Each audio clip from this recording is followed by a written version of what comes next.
afternoon, Atlanta. Good afternoon.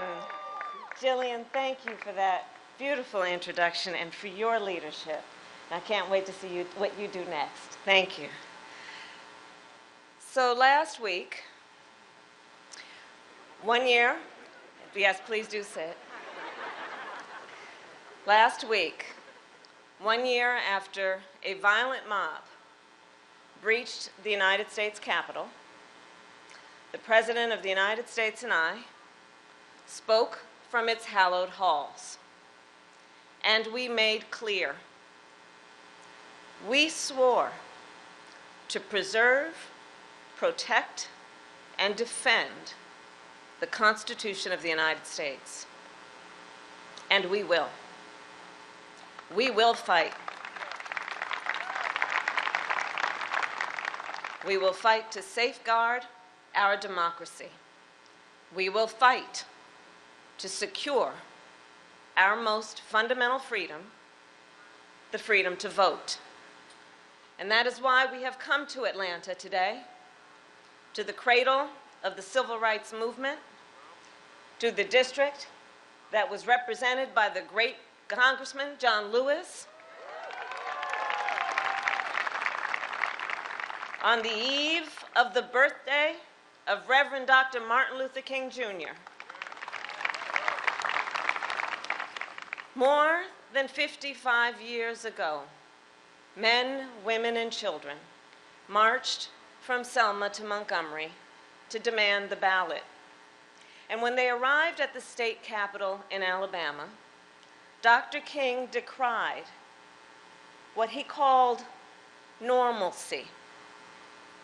The normalcy, the complacency that was denying people the freedom to vote. The only normalcy anyone should accept, Dr. King said, is the normalcy of justice. And his words resonate today. Over the past few years, we have seen so many anti-voter laws that there is a danger of becoming accustomed to these laws, a danger of adjusting to these laws as though they are normal, a danger of being complacent, complicit. Anti-voter laws are not new in our nation, but we must not be deceived into thinking they are normal.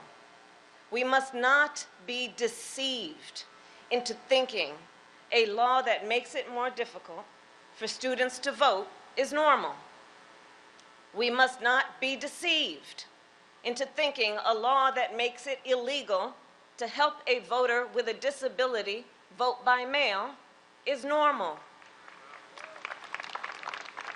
There is nothing normal about a law that makes it illegal to pass out water or food to people standing in long voting lines. And I have met with voters in Georgia. I have heard your outrage about the anti-voter law here and how many voters will likely be kept from voting. And Georgia is not alone. Across our nation, anti-voter laws could make it more difficult for as many as 55 million Americans to vote. That is 1 out of 6 people in our country. And the proponents of these laws are not only putting in place obstacles to the ballot box, they are also working to interfere with our elections, to get the outcomes they want and to discredit those that they don't. That is not how a democracy should work. My fellow Americans, do not succumb to those who would dismiss this assault on voting rights as an unfounded threat, who would wave this off as a partisan game. The assault on our freedom to vote will be felt by every American in every community, in every political party. And if we stand idly by, our entire nation will pay the price for generations to come. As Dr. King said, the battle is in our hands. And today, the battle is in the hands of the leaders of the American people, those in particular that the American people sent to the United States Senate. Two landmark bills sit before the United States Senate: the John Lewis Voting Rights Advancement Act and the Freedom to Vote Act.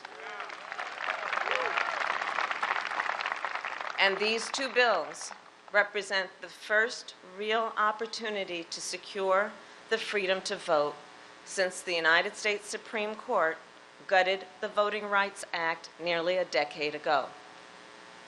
We do not know when we will have this opportunity again. Senate Republicans have exploited arcane rules to block these bills. And let us be clear, the Constitution of the United States gives the Congress the power to pass legislation, and nowhere